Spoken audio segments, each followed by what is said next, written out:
You went from something like development cycles in 12 weeks to then under 12 days. Everyone listening will probably be like, yeah, but how? If you think of AI as a tool, you've already lost.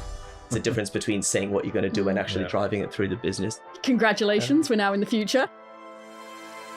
Today we have two special guests, David Hyman and Dan Folb.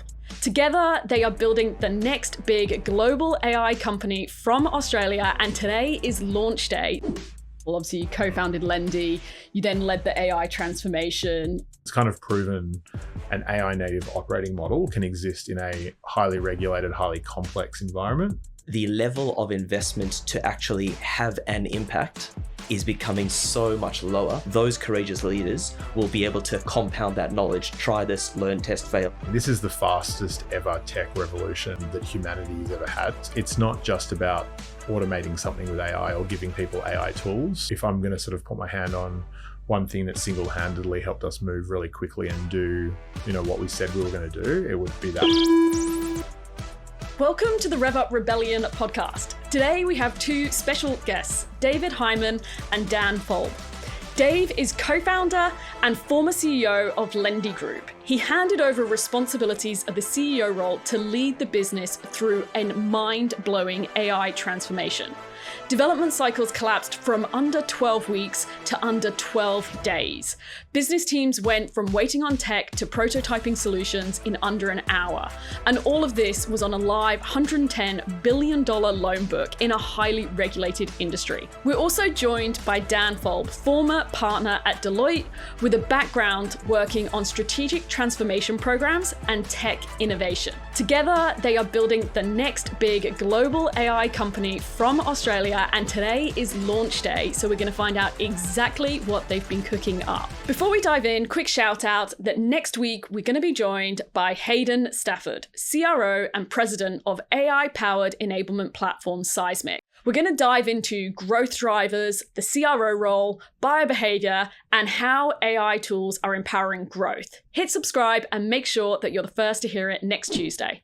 All right, great to have you guys here. I've been really looking forward to having you on. I've got to ask you our first question that we ask every guest. What is something that you really feel like you need to rebel against, or maybe it's just a conversation that we just need to put on the table that because it's just not being had? Oh, I think this one's gotten a little bit of airtime more recently, but just reframing AI as a technology problem into a business problem. I think so many businesses are spending time thinking about, what's the tech stack, what are the tools and all that sort of stuff. And all of that stuff's really important. But fundamentally, this is a complete change to how we think about doing business. And that's really the conversation people need to be having, because there's a whole crop of new AI native companies that are coming along and doing things differently. And they're starting from first principles and thinking about it and baking it into their business model from day one. So that's really, I think, the reframe that needs to happen. Yeah, do you see it as there's a lot you hear of like, that's IT's problem, or waiting for IT to tell us, and it's kind of like an IT camp problem? I think there's that. So there's waiting for, and I think that was probably the first wave. People sort of outsource their AI strategy to their IT team or their technology team. But I think the next wave is just this proliferation of tools, almost like waiting for 1,000 flowers to bloom. And, when there's such a lot of change, maybe that makes sense. But now there's this huge, big tool fatigue, and people haven't really fundamentally created a strategy around it. They've just given everyone access to ChatGPT or Claude or whatever it is, creating more confusion, I think, than anything else. I hear that a lot. Like, we gave everyone a Copilot license, but we've not really seen a difference. We've not really got an ROI. But then you ask people, how are you using it? And it's like, I'm doing my meeting notes. And it's kind of in some instances, actually, the thing I'm seeing that's interesting is you'll ask two colleagues and one person saying, I didn't even realize there was like a Copilot app I could put on my phone. And then the next person's like, oh yeah, I'm using it to do all this stuff. And they're more advanced use cases. Two organizations, same team, same leadership, but completely different, just almost like, is that individual experimenting or not? Well, it's interesting because, everyone who works in business is also a consumer. And so a lot of people are dabbling with their own personal life versions of their conversational chatbots. But then you get, I was chatting with a friend literally yesterday, running a small business, CEO of a small business, but growing. And when I was talking about what we're doing in our business, he's saying, we know that we're going to need to be be using AI, probably not yet, but it's certainly over the next sort of 12 months or so. And then by the end of the conversation, it's like, oh no, actually, these are like 4 things I need to do like right now. Yeah. And I think it's just this kind of the penny dropping more quickly for people now that it's so accessible and different ways that you can start to use it. But that's probably one of my views is everyone saying, oh, I know that I'll need to do it. It's just not yet for whatever reason. It could be regulatory. Some clients are saying that to us, but or it's just thinking that it's not right for them just yet. Or even as an extension to that, just even the mindset of thinking of AI as a tool and the output that you might get in terms of extra productivity or lower cost or whatever that might be. That's one area, but that's only ever going to be incremental. Where we're seeing the biggest uptake, and certainly what I saw at Lendi, is actually when you build it into the fabric of your organization and you move from what we call anyway, from human motion to agentic motion. You start to have agents as teammates, you have agents running processes backstage, and that's really where the unlock is, not just, a better tool, because tools will come and go. We've had great technology tools, and AI is one of the best tools that they've ever sort of come into our hands, but it's only ever going to be incremental if you think about it that way. You mentioned Lendi there, and actually I think that's a really good sort of conversation to have, to almost go backwards and use the Lendi example. Obviously you co-founded Lendi, you then led the AI transformation, and what I really like about the Lendi story is when I'm having the AI conversation, people go, oh yeah, but we're highly regulated, or in our industry it wouldn't happen. And I actually like the Lendi story because you're in a highly regulated industry. I think it was $110 billion loan book. I think you went from something like development cycles in 12 weeks to then under 12 days, which is pretty mind-blowing.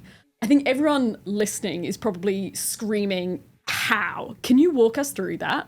So, maybe just as a bit of background first. So, founded Lendi back in 2013. So Sebastian, who's my co-founder, is now the CEO. He's having a great time. We had really sort of 3 chapters in the business. We had the first chapter, which was the Lendi chapter, and that was really about bringing digital home loans to Australia. So at the time, you literally couldn't get a loan without meeting a banker or a broker. It was lots of forms, paperwork, etc. So Lendi existed to basically solve that problem. That then led us many, many years of hyper growth from literally a standing start. We became the market leader in the digital space. That then led us to the second chapter where we bought Aussie Home Loans. Again, really interesting chapter for the business because Aussie was the original disruptor in home loans, obviously not technology, but product and pricing. And the opportunity there was to partner with Aussie and the Aussie team to bring all the customers and all the brokers onto our tech stack. And we did that over a few years.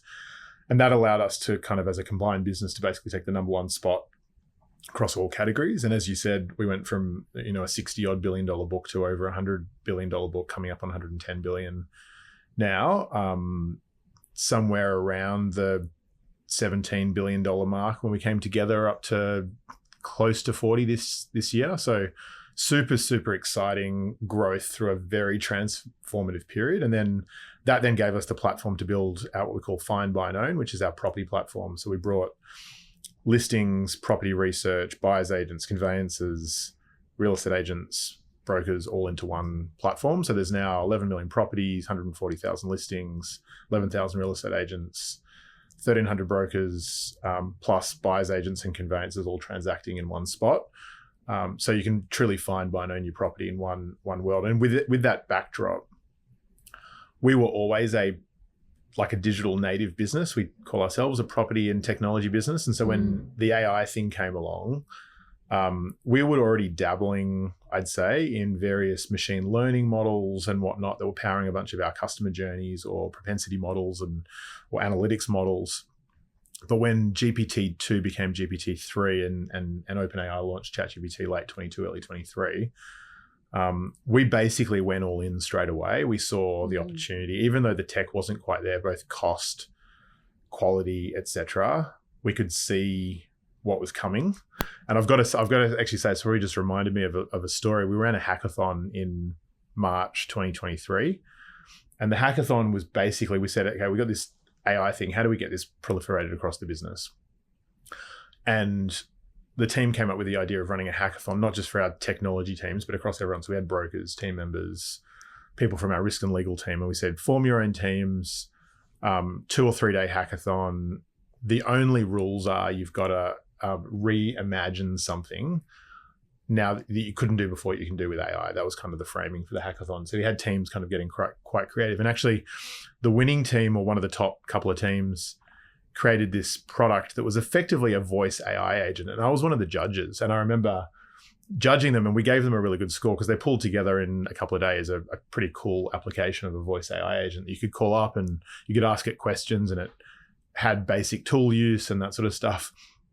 And I remember saying in the judging process, look, guys, this was awesome because it's a lot of ingenuity, but the tech's never going to get there. It's going to be way too expensive or too slow.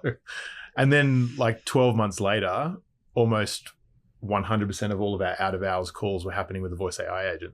Yeah, that's unreal. I love that you actually took the hackathon to something that was genuinely valuable, something that actually had a bit more pace in the organization. I mean, the amount of different businesses that you'd actually speak to where they did hackathons at that time, little experiments or innovation sprints that kind of went nowhere. It was a good kind of rah-rah, engaging everyone, but not actually taking it forward. So I think that's like a testament just to the leadership and taking this really seriously. Yeah, well, the prize wasn't like prize money. I think there was some basic prizes, but the prize was whatever the winning entries, and I think there was 3 of them, all get prioritized in our group planning process.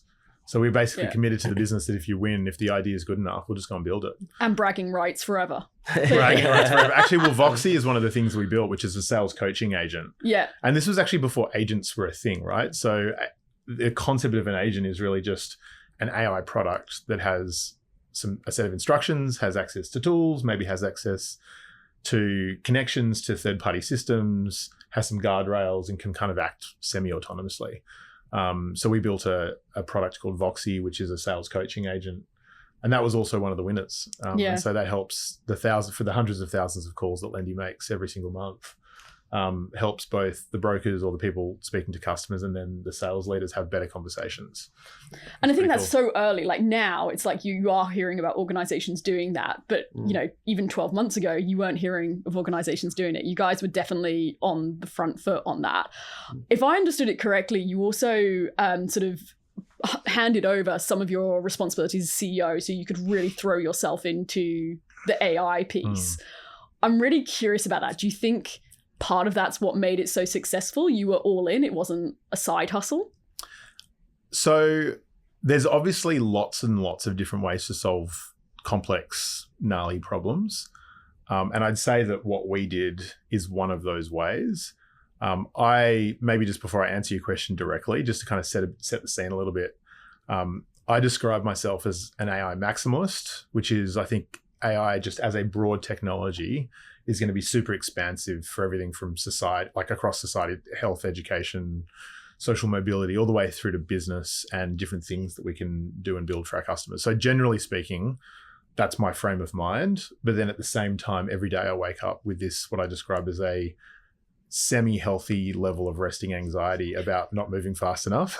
Yeah. And so that's the framing through which start of 2025, the reasoning models were getting to a point, and I think ChatGPT's 03 model was the one specifically where it hit that kind of point on the curve where cost performance meant that a whole bunch of things that didn't work the day before worked like immediately with that model release, just because it was able to do things that either there was too many hallucinations before, or the quality, there was either context window limits, or just you couldn't get the output that you needed for either the cost or the quality. And we sat back and said, like, we're leading the pack, I think, certainly for Australian businesses of our size, but we don't think we're going fast enough. We treated it like an existential issue, and we looked at how do we solve for this? And ultimately where we landed was Travis, who's my chief product officer, or the chief product officer at Lendi, and I basically delegated our roles for a period of time. At the time, it was an indeterminate period of time, but it ended up being 5 or 6 months. And we went in deep with what we called our Project Aurora team. So we pulled sort of 10 of the kind of highest agency, highest curiosity people in the business. Everyone kind of acknowledged that they'd be working pretty hard for a little window, and we got a board mandate to basically kind of make live changes to our kind of risk management framework, delegations process, et cetera, to be able to effectively rebuild the business as AI native. And we didn't try and do everything. We didn't try and bite off the whole elephant, so to speak. But the exam question was, if we were building the business today with all the assets we've got, brand, capital, APIs, whatever the asset was, distribution, how would we build it if we had no legacy? And so we tried to be quite unconstrained with the team, but then be very, very constrained in the objective, which was the intention was to build a vertical slice. So it had to touch all the different business domains, but it didn't have to go very wide. It could have been super, super narrow at different points. We just needed to kind of consider marketing and customer onboarding and all the things that kind of make up writing a home loan, underwriting, VOI, et cetera, and how do you do that in an AI native world? So we came out the other side, launched a product called Guardian, which is in the Lendi brand. It was originally just for refinance. Purchase will be live on that in the next couple of months. And it's now performing well ahead of the original core business, and the team sort of looking at how we scale that across to more of our customers, which is really, really exciting because it's kind of proven an AI native operating model can exist in a highly regulated, highly complex environment. There's obviously complexities around, we have the two brands, Lendi and Aussie. There's complexity around the franchise network and territories and all that sort of stuff. But given the really significant improvements in customer experience, I'm confident that the team will find a way to kind of basically make that in some ways the front door for the business, for the benefit of all of our customers and all of our brokers. One thing that I loved being on the outside of Lendi is that you and the team chose to build in public. And so that 5 or 6 months that you spoke about, this was kind of weekly and sometimes multiple times per week LinkedIn posts to kind of allow people like me and others who are really interested in genuine AI native transformation in a large business taking place. And actually probably a bit of a backstory. Dave and I have actually known each other since we were kids, playing computer games, even like building computers, playing soccer and things like that. And then, after school probably stayed in touch at least every couple of years. But through a bunch of serendipitous moments through last year, one of which was actually kind of starting off, probably waking up also with a healthy level of resting anxiety, to use Dave's words, around not moving fast enough and seeing the world, exploding with AI. But then all of a sudden seeing Dave and team posting on LinkedIn around that journey was really fascinating to see the learnings. You're sharing some of the challenges, the failures and the successes as you went through, being embedded with that team in that room. I think we bumped into each other like 3 times in 3 weeks on the street and said, it's the universe telling us just to have a lunch, and just, I'd love to hear about your journey and share, my journey. Was in professional services for a long time in various different roles. But we then caught up and just started really just connecting on this, the future of AI, where things are up to now, and really just trying to learn from what the team at Lendi had done. That's been a big foundation of, I suppose, the credibility and the practical way that Lendi undertook their journey into how we are been thinking through our business now. You've just taken me to the perfect segue, because I feel like before we can go deeper into the AI conversation, we've kind of got to address the moment of serendipity on the street and you two now coming together. So we're releasing this podcast on launch day. Congratulations, we're now in the future. Thank you. You guys have been deep in stealth mode. I've been looking on LinkedIn, and it's just like these constant hooks of how you're building the next big AI global company from Australia. Do tell, the moment of truth. What are you guys building? What's the big announcement? So monō AI is basically, our mission is to effectively co-build the future of business. So we're going to be working with thousands of businesses to help them become AI native, and really help both the business and the people within those businesses achieve what wasn't possible before. So we're doing it we're a platform business. So we're very much building a product at the core of everything that we do.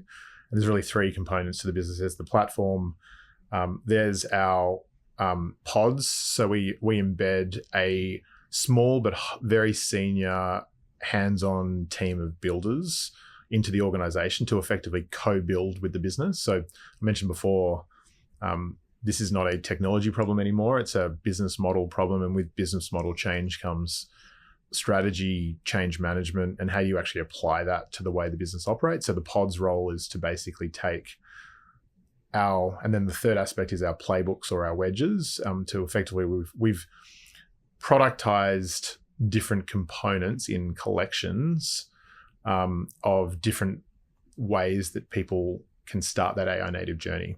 So to get the business started, we have these wedges. The wedges are high impact, low risk, effectively use cases, like could be a collection of agents. And we've codified this across industry, business domain. So for example, we're working with a number of businesses on, for example, their core process, and they might have 5 or 6 steps. And the first step could be super manual. And we bring a wedge in to help the business effectively get started there. And we deliver that value. We co-build it with the business users inside the business. And we do that in a couple of weeks. And then really what that does is it allows us to, not just for monō build credibility, but also for the business sponsors build credibility internally. And then we build that up to these collections, which could be in a particular area, could be driving more revenue, could be driving more trust or whatever. We've got 5 collections. And those are all part of a broader AI native strategy that we help the business kind of either unlock if they don't have one, or align to if they've already got that strategic piece. And the final aspect, and Dan, I know you've got some thoughts on this, but the final aspect there is when we're doing this with the business, we're really trying to do this in a co-building way, in a way that compounds intelligence through the business. So the way the platform works is it's not just about automating something with AI or giving people AI tools. It's actually about reimagining how those particular parts of the business operate with AI at the core. And through using it more and more and getting more and more users into the ecosystem, that intelligence should compound and make the business smarter, more effective, and ultimately deliver better experiences to whatever its customers or stakeholders are. Yeah, just building on that, one of the things that I've really loved about, so the business is the platform, the pods that we work with our clients, and then our really practical playbooks. But the platform itself is really geared towards business users configuring live in production to create agents or just to operate in a more agentic motion, borrowing a huge amount of the Lendi experience. And then if I think about just years of helping businesses execute on operational improvement and embed technologies and data-driven tools, it's often take requirements and somebody else builds it, and then you try roll it out to the users and you say, why aren't you using it? You said you were going to use it, and it's just, a stick and a carrot all at the same time. But the way that we're working with the business users, if you could imagine when let's say ChatGPT first came on the scene and said, all right, here's a chat interface, now go. It's like, well, what do I do differently? It's a combination of just some ingenuity and just letting that penny drop that I mentioned earlier, kind of showing them, here's what you can do differently. Oh, well, if I can do that, maybe I can do this, can do that. So stretching their minds in that short period while building a new agentic motion in that part of the business. And it does a couple of things. One is it makes it really hyper targeted towards that group of business users as we're transforming that part of the business. They also, it shortcuts the adoption cycle because you're building it with them. So after 2 to 4 weeks, you've actually got live in production working agentified part of your business that they're using the tools. But they also then know how to further expand and use the platform in their day-to-day. So as we kind of scale up across the vertical or take that same wedge, to Dave's word, across the rest of the business, they're now continually using that platform. And it's been really amazing already. I mean, just personally, as we've been building our own business and using this same philosophy and same tooling for ourselves every single day, you're compounding more and more knowledge around how do you use it, and the platform itself is building its own memories and learning more about our own flows and our own styles. And you're becoming sort of hyper productive. It's actually, we were joking about this. It's actually an occupational hazard of AI, is that you can just continue to go. You're just asking for the next thing, and you're just progressing all the time. The ball's rarely out of your court. Yeah. You know what I mean? And so, you just got to decide when it's time to go to sleep. Yeah. And we're working on some night agents. Yeah, exactly. Yeah, we all Watch need this those. space. I think it's really interesting, the co-build part. Like I personally think that's really, really interesting because, like, Dan, your background as partner at Deloitte, working through transformations, tech transformations, they are notoriously hard, notoriously difficult. Many transformations fail, over budget, over time, all the rest of it. So I think the proposition you've got of going from the months to days and the co-build piece, I think that's really, really, really interesting. From your perspective, coming from your background in transformations, what do you think is important for people to be considering about this AI transformation that we're all facing and navigating right now? Yeah, good question. Big question. If you can just distill everything you've ever learned for us in a few seconds, that'd be amazing. And no asking ChatGPT the answer. No, there's a few things that come to mind. Maybe I'll start with actually a moment that was over a decade ago. We were working with a media print publisher that was moving into the digital world. And I remember walking into the office of the CEO, and on the big whiteboard there was just a list of at least 40 different strategic initiatives. And I looked there, 40, and I'm like, how on earth does he know which ones to focus on, what's going to drive value? And so a couple of things became really clear that held with me through a lot of the different turnarounds and transformations that we're working on. The first one is just prioritization. And all of those 40 things were good things. And frankly, there's no business that's coming up with ideas or strategies that's going to be negative for the business. It's just which ones right now align to your strategy. And I think that was a really important part. How do you say for the next 3 months, these are the 4 things we should focus on? Then review where we're at for the next 4 or 5 months, then do the next set. And I think that ability to prioritize focus is a critical one. The second one, but what that CEO was doing quite well is being visible in the transformation. I mean, you've got to have CEO and executive sponsorship, but there's one thing saying, posting on your socials that I've got a gym membership on January 1. There's another thing actually going there. I mean, if your team is seeing the unused towel, they think this is all just kind of lip service, and they know the executives aren't taking it seriously. So actually the Lendi example, I mean, with Dave and the chief product officer embedded in that room building, I mean, there's nothing, firstly, that the mind's in there and the experience, but signaling to the organization that this is real, we're doing this.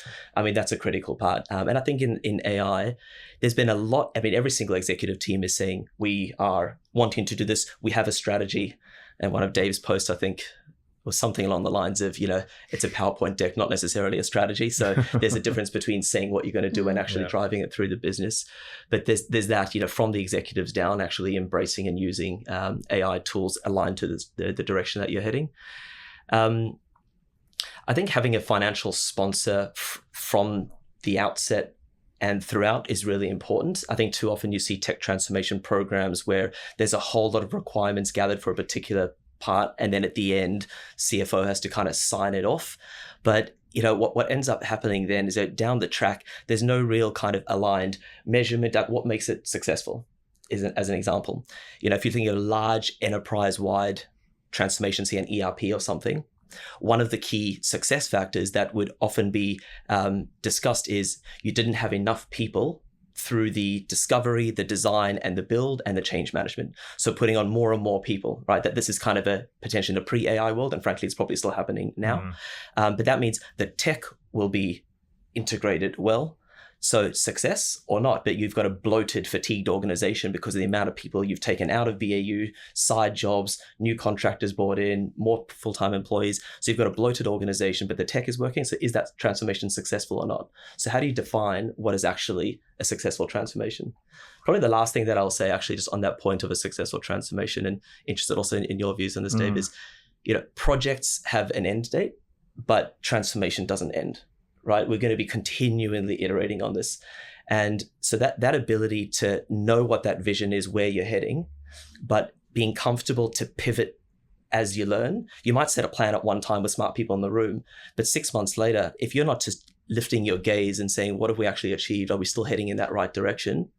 I think that's going to be a really important thing for people. Things are moving so quickly. It's impossible to know that in 6 months' time, let alone even 12 months' time, but in 6 months' time, that what the things you said you're going to do now are still the right things to do then. There's an aviation rule, I think it's called like 1 in 60 or something that says if you're 1 degree off your course, if you travel 60 miles, you'll be a mile off your course. And it's that point, if you're just one step in front of the other, you're not quite sure if you're actually heading in your direction. So I think that ability to be comfortable with pivoting. Yeah, and I think I actually don't have a lot of additional things to add to that, but I might bring 2 of your concepts into one. And Dan talked about the 40 initiatives on the board from a prioritization perspective, and then talked about the measuring success at the end of a transformation. I think actually bringing those 2 things together, and I'll just use a Lendi story to kind of talk to this. So we did a lot of things okay at Lendi, but we did some things exceptionally well. And the things that I think we did really well was planning and prioritization. and we didn't reinvent the wheel here. We were just very ruthless about OKRs and our group-wide prioritization process. And if you put those two things together, and I'll give it sort of unpack what I mean by that, because everyone sort of uses those words reasonably loosely. But if you put those two things together, what it really meant was the organization knew what we were going after and why, and how we would measure success. And that's really the OKR element. And then from a prioritization perspective, we were very, very deliberate about what we did, but more importantly, what we were not doing and why. And so then when things came up along the way, and as Dan said, there's always lots and lots of good ideas. And actually, this has been completely proliferated with AI, because there actually isn't many things you can't do with AI today. If you break AI, or if you break execution into intelligence and judgment as two topics, the intelligence component of that, unless you're like a Rhodes Scholar, and I'm speaking for everyone in the room, the AI is smarter than us, already is. So intelligence is now done. And that means basically any idea that you can conceive, or any idea you can work with an AI to conceive, you can build today. So prioritization is only more important today than it was yesterday, because ideas are proliferated. And also the marginal cost of building software is trending towards zero. It isn't zero, but you can, whether you're vibe coding or you've got a proper agentic coding experience that your engineers and software team are working on, it doesn't take a long time to build software anymore. So maybe unpacking that a little bit, what we did at Lendi was we were very, very clear about our OKRs, so objectives and key results. I'm sure many of the listeners know what OKRs are, but really being clear about defining what you're going after, and then the KRs are effectively the success measures. So for example, when we were building out our find, buy and own experience, one of those objectives was to effectively help our customers buy homes with buyer's agents. And the KRs initially were around building out the buyer's agent business. What we then did was we set out across the whole organization, we've been doing this for a number of years, a group-wide prioritization process, ran roughly every quarter. And it wasn't just for the product and tech teams. It took when we sort of rolled this out, kind of just post the Aussie acquisition and the big transformation we did there. It took a long time actually for the business teams to realize this wasn't just their opportunity to go and tell the tech team what to build. This was actually a cross-functional, we run our whole business cross-functionally. This was a cross-functional prioritization process. Everyone from the finance teams, the risk teams, the legal teams, the product and technology teams, the distribution teams, all operated in the same cadence. They all operated on the same system with the same visibility. So everyone would come, anyone responsible for building things, this was hundreds of people, would come into our office in Sydney. There was a whole sort of facilitation around the program of work. As part of that process, the leadership team would refresh the top-down OKRs at a business level, and the teams would build up their bottom-up OKRs at a team level. And then we'd spend 3 or 4 days genuinely stepping out of the running of the business into working on the business and working through trade-offs, dependencies, design decisions, etc. And you'd come out of that, you have 40 plus teams, hundreds of people, and one plan. And that one plan would be effectively the next increment over the next kind of quarter or 4 months, depending on the time cycle. What that allowed us to do was really, really deliberately say, here's what we're working on, here's how it ladders back up to our OKRs and the metrics we're trying to move. And really, really clearly, here's the 100 things we're not doing, very intentionally. So the teams, as they're working through over the next 3 or 4 months, would be able to keep the noise away, but more importantly, spend their time in areas where they knew it was kind of laddering up to the right things. And that really, if I'm going to sort of put my hand on one thing that single-handedly helped us move really quickly and do, what we said we were going to do, it would be that sort of overall framework between objectives and prioritization. Yeah, it's pretty interesting. I'm a massive fan of 4 disciplines of execution and having just the 2 to 3 goals rather than the 40. And I think it's really interesting because in the moment, most of the conversations we're having with senior leaders are just everyone is in this busyness epidemic. And it's almost like no one can move amongst the busyness and actually getting that brutal prioritization. And it's a theme that's come up a lot on our podcast as well around healthy constraint and deliberately putting in some constraint to create those priorities. I think it's also interesting, the ROI conversation. I want to sort of circle back on that, because I kind of want to go through a couple of the different things that are, I feel like I've got an audience screaming in my head of the various like, yeah, but what about security and what about this and what about that? If I start with ROI, a lot of the latest reports that come out have been very much like, yes, people are investing in, I'll give you a good example, in sales. There's a report that just came out last week. 90% of B2B sellers are now using AI, but only 34% are seeing an ROI. And there's this conversation around ROI. And I feel there's some flaws in some of that. And like you said, around the what's success, usage varies. There's a lot to unpack there. But what's your take on that in terms of, you know, how you get the outcome you're looking for, how you get ROI, how you measure it? Sure. I'll start with a couple of thoughts and then jump in. Firstly, even in a pre-AI world, the concept of ROI, I think, was pretty loosely applied and loosely understood. And in some respects, often just a stage gate that you had to do that was kind of never looked at again. So I think there's, and in the world of AI, it's made a whole lot more difficult. There's also, you know, if you think about the level of investment that a large scale piece of technology would take, plus then all the surrounding things around the people associated with it, the ongoing run costs and things like that. Thinking through, how do you isolate the return on that? If it's a whole enterprise transformation and you're wanting to grow revenue or improve your cost efficiency, there's so many other levers that are also going to be impacted that in 6 and 12 months time. It's not just that technology. So trying to isolate the impact is also just a natural challenge. But as we shift towards this world of AI, where the level of investment to actually have an impact is becoming so much lower, to the point that, and we were talking about this recently, that for some of the investments that you can make in AI, it probably costs more to analyze and do a business case of what that investment is than to just actually get it done. And you know, the example of the sales one, you know, there are some things that you can do super quickly, frankly, with really inexpensive AI tools right now, to have a huge impact on sales teams' ability to originate deals, qualify pipeline, reach out to clients more intelligently.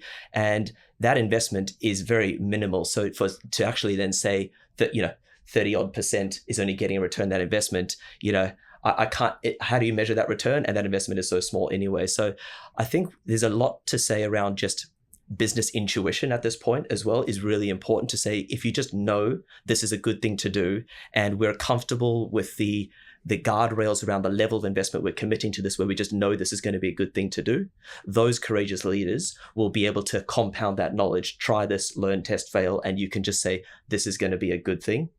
The last thing I'll just mention, then tee you up, because I know you've just done a recent post on this, which I thought was really insightful, is you spend a lot of time on over-analyzing the ROI on the tech, but that's often a much smaller portion of the overall cost base, the overall work that's to be done.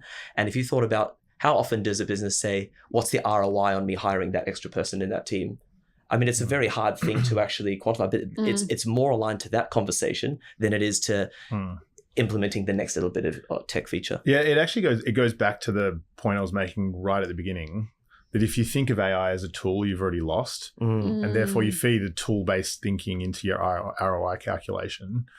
And it's maybe going to stack up. You may be going to measure the right thing. You may be going to measure the wrong thing. But from a framing perspective, and Dan, you know, the post Dan was referring to there was not that long ago.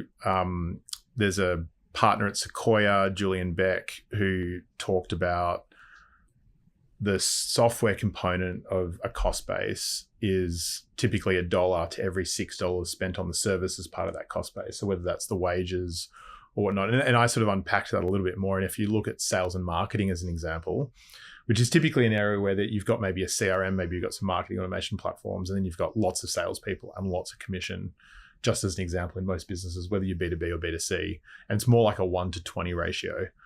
If you look at those two things in tandem, again, this is not a conversation about cutting out the salespeople. It's actually a conversation about leverage. The reason why salespeople get paid commission is because they drive revenue. AI, from an ROI perspective, should be driving revenue. And so if you think about it in that light, and how do you use AI to, again, depending on whichever industry you're in, but find out where your target market is, identify your existing prospects or your specific prospects in that market. What are they doing? All the way down the funnel to how do you enable your sales team or your account team to walk into a client meeting with absolutely every bit of intelligence that they need to have, not just for that meeting, but also who do they need to influence over the course of the next weeks and months and beyond, all the way down to, to close and then ongoing servicing of that client. The leverage you can get from AI in that process just with your people, like we've seen plenty of cases that are 2 or 3 times, and in Lendi, we're starting to see that sort of leverage. But it could be as much as 5 or 10 times as the tools and technology continue to evolve. And so, again, playing that out, I think if you look at AI as an amplification of things, there's a really, really big opportunity. And the ROI, to be honest, should stack up really, really clearly. But it's also, final point I'd make is it's not one-dimensional. I think to Dan's point, I've seen ROI done really well, and that's the exception. And I've seen ROI done analysis done really, really poorly. But actually, when it comes to AI, I think thinking about it in the context of not just the dollars and cents, but how is this changing the velocity in my business? How is it moving things through the pipeline faster or helping me deliver things faster or whatever that is? How is it changing the intelligence in my business? So enabling my account team or my executives to be smarter leaders or smarter services of our customers. How does it change the capacity? So does it allow me to take on more customers or more work or whatever that is? Or fundamentally, and this is part of one of the things we thought about at Lendi, how does it just build an experience that wasn't possible before? And it's a very hard thing to quantify, because maybe if you're first mover, you get an advantage there, either lower cost of acquisition or you become a beachhead product or whatever it is. But over time, it's just going to be table stakes, and you have to do it. So the ROI is pretty clear. You're either in business or you're not. I think it's getting to that point. It really is. Like, I feel at that point, I feel this sense of it's moving so fast. Like you were saying about being behind, like, geez, I consider you guys well ahead. But it does feel at that point now of like, are you going to get on the bus or not? And what I'm finding fascinating is some clients we're talking to, AI is banned because there's security concerns, and it's like 0 AI usage whatsoever, not even a basic ChatGPT. And then you've got the other, like you're talking about, examples where people are really becoming AI native organizations. And I think 2 kind of different concerns, but I want to sort of be able to work through with you guys. One is the security question comes up all the time, particularly in a lot of the work we do. And the second one is obviously a lot of conversation around jobs. We saw last week Jack Dorsey did the redundancies, and then it's raised questions around what's going to happen.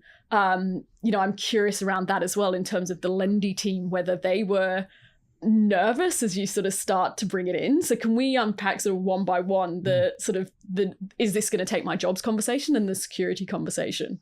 Sure. I might start on the jobs one. This is a very overused statement, but AI is not going to take people's jobs, but someone using AI will. And that's really the point here about the different businesses on either side of the spectrum. The approach we took at Lendi with both our team members and our brokers was that we didn't know what was happening. This is the fastest ever tech revolution, and I'd say fastest ever revolution that humanity's ever had in terms of change to society, business models, technology, everything all at once, right? So anyone who says they know how it's going to play out is lying or delusional. So we were really clear with our team and said, look, we don't know how it's going to play out, but what we can share is what our strategy is. We can share really transparently how we're thinking about it. And going back to my statement before about personally being an AI maximalist, the approach we took at Lendi and the Lendi team is still taking today is, how do we as a first mover or one of the first movers in the space, how do we use this to drive more leverage in the business? How do we build better experiences for our customers, for our brokers? And how do we take that, 30, 40 billion up to 70 or 80 billion without having to double headcount in getting there, as an example? So that's really the framing. And if you're transparent with your people and you talk to them about what you're doing, why you're doing it, how you're thinking about it, and you tell them the principles and the framework, not necessarily the answer, I think leaders would be surprised at how open people are to working with you on it. I think really that trust layer built over many years of the transformation really helped as Lendi went through that process on the jobs piece. Maybe just to comment directly, I think there are businesses that are that either got bloated over COVID, and that's not necessarily a comment specifically for Jack and Block, but there are businesses that have like too many people in the organization, and AI will be a solution for them, and people will take that decision. I think it's quite short-sighted, especially this early in the wave. But I think fundamentally, if people are listening and thinking about this, ultimately you're either working in an organization that's embracing AI or it is not. My strong recommendation to people is if you're working in an organization that's blocking AI, change jobs. You're working in the wrong place. This is honestly happening so quickly. And if the organization's got that mindset, it's already too late. So they should be looking for other jobs in other organizations. But on the flip side, if you're working in an organization where even if the company is just starting its AI journey and they've got tools in there and they're trying to work out how to bring all of that stuff together to change the experience or the products that they bring to market for their customers, it's an incredibly exciting time to be either, doing professional work or building or whatever the thing is that you're doing. On the trusting, Dan, do you want to maybe take that? Because it's something we spend a lot of time talking about. We've got actually the topic of jobs as well. I'm trying to jump in a couple of things because I probably could chat for like half an hour. In fact, even over dinner last week, there was a big debate amongst the dinner table around this topic: will AI displace jobs? And a couple of things I just want to mention that's always top of my mind. Number one is through every major kind of technical revolution, there's never been less jobs, there's always been more. And right back to sort of industrial revolution, and it's like car manufacturing. You need people to build the machines, to service the machines. Then whatever you're creating needs services around that. So cars driving on the roads, there was, need for more roads to be developed, more road signs and car servicing and tires and all the manufacturing around tires. So it ultimately created new industries with a whole lot more jobs. So I think that's very much what we'll find now as well. Having said that, then you could easily say in 5 or 10 years time, probably more like 5 years time, reflecting back on now and say, look, these jobs no longer exist. Therefore I was right.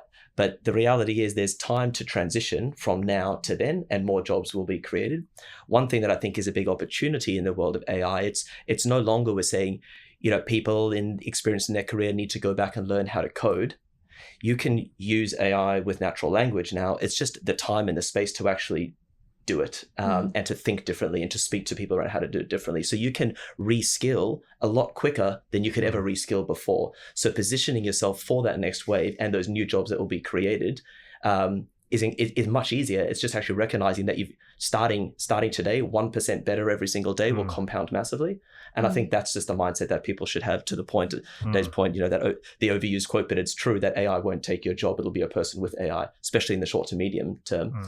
So I think that's an important one to keep in mind. Look, on the security side of things, there's so many different ways to slice that.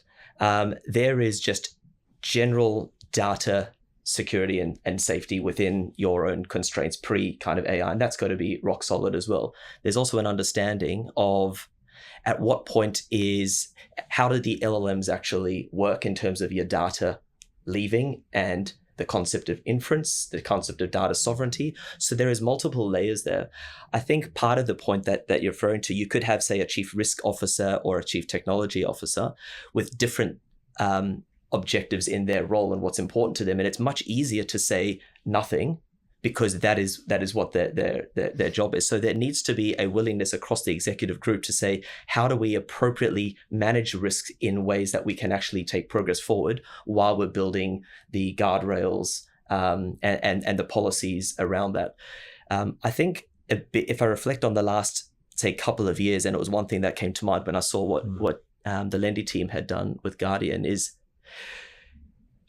I think a lot of organizations, especially in Australia, it's less about, I feel anyway, that the narrative is we don't want to do this because it's going to take away our jobs. It's actually pivoted more to we want to do this, we just don't know where to start, how, and how to do it safely. And so there's been a huge amount of investment and progress on creating strategies and the tech infrastructure and trainings and policies and, tiger teams, innovation sprints, all the stuff in and around, including the right security policies and guardrails.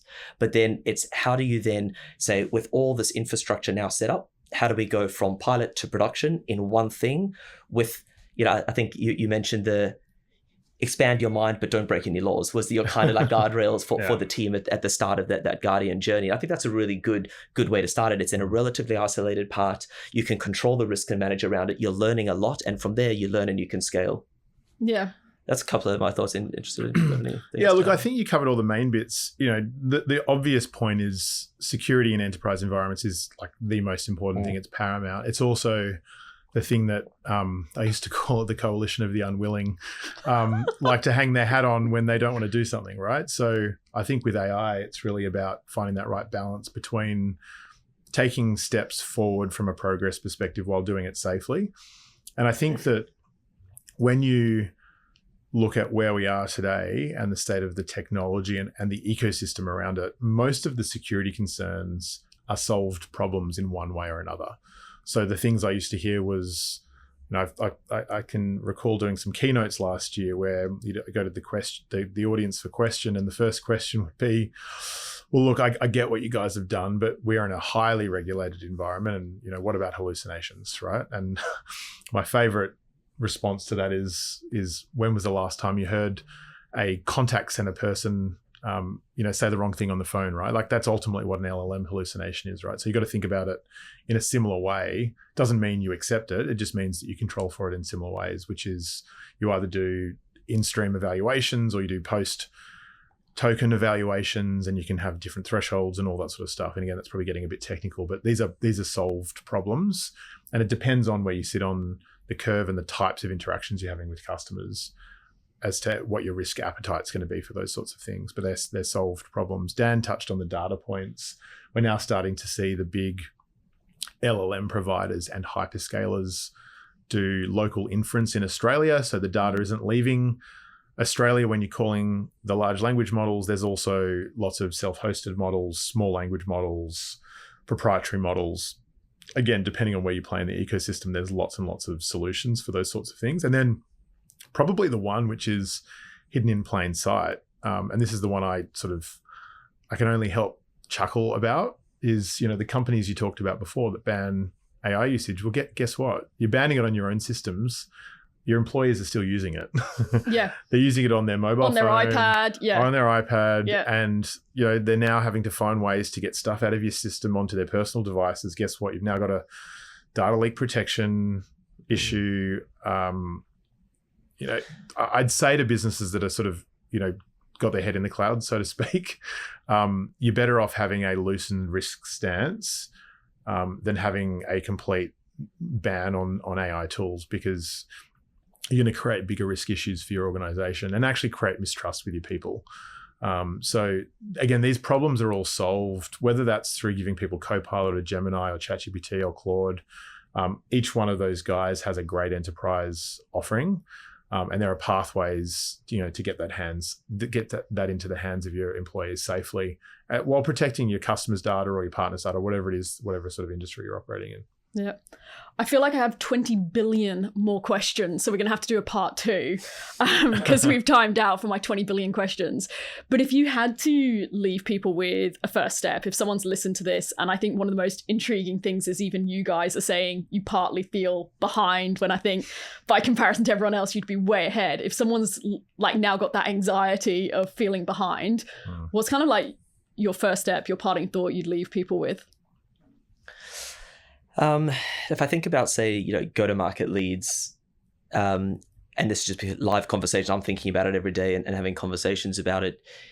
If you think of a go-to-market lead having, whether it's a territory or a sector that they focus on, and, a starting point might be, I'm going to go search on Google or scan on LinkedIn for potential targets in my territory. Just first point of call, just going into whatever your favorite chatbot is. Ideally, you have one within your organization that you can put in some of your own actual lead data in, but just go into it and just say, here's what I'm trying to achieve, and really build out a decent, detailed prompt. And just say, here's what I want to actually search. I want to scan this area for this type of profile.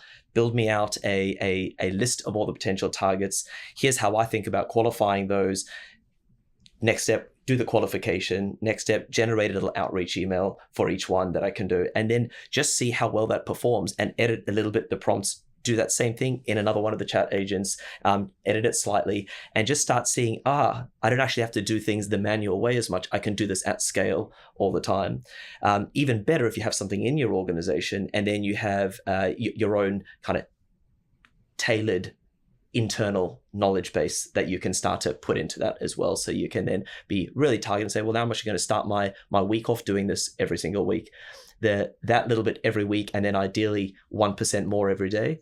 What I'm just finding in the last month or two, as we've been heavily agentifying our business, is that every single day, 1% better doesn't mean in 2 weeks' time you're going to be 2 weeks ahead of where somebody is. It's exponential. You're growing and you're expanding what you can do all the time.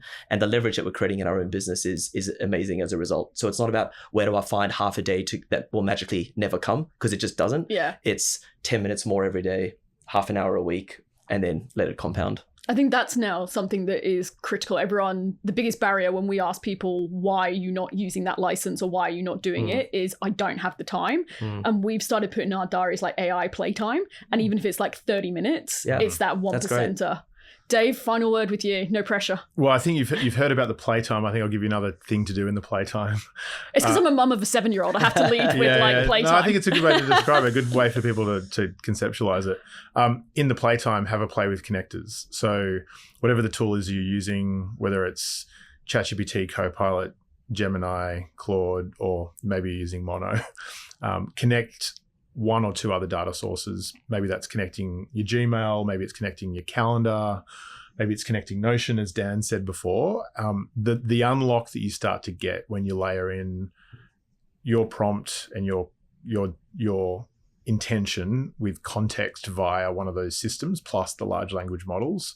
For a lot of people, when I've seen them for the first time use those tools, that's the big unlock for them in terms of what's possible. As we've been speaking about today, kind of anything's possible, but for everyone's unique circumstances, you kind of need to see it to believe it in a lot of ways. So that's a really good place to start. Thank you so much, and I can't wait to see monō now out in the world. We'll put the link in the show notes so everyone can be in touch. I'm sure your inbox is going to be flooded now, but you got AI to help you solve that, so I assume you'll be good. So thank you so much. Thank you. Thanks. It's been great. Appreciate it. Before you go, I want to do a quick shout out for our REV program, which is a capability pathway which you can do as part of our public cohort or privately for your team or even for your partner ecosystem. What we did was we looked at all of the skills that you need to be successful in this current market, from AI, prospecting, emotional intelligence, storytelling. We then went and curated 10 of the best global experts to be able to deliver that learning and capability uplift in live, interactive monthly masterclasses, coupled with monthly challenges and team breakout rooms so that you start executing before you even leave the room. There is a link in the show notes so you can find out everything that you need to know. And finally, don't forget to subscribe so that you never miss an episode of Rev Up Rebellion out every Tuesday.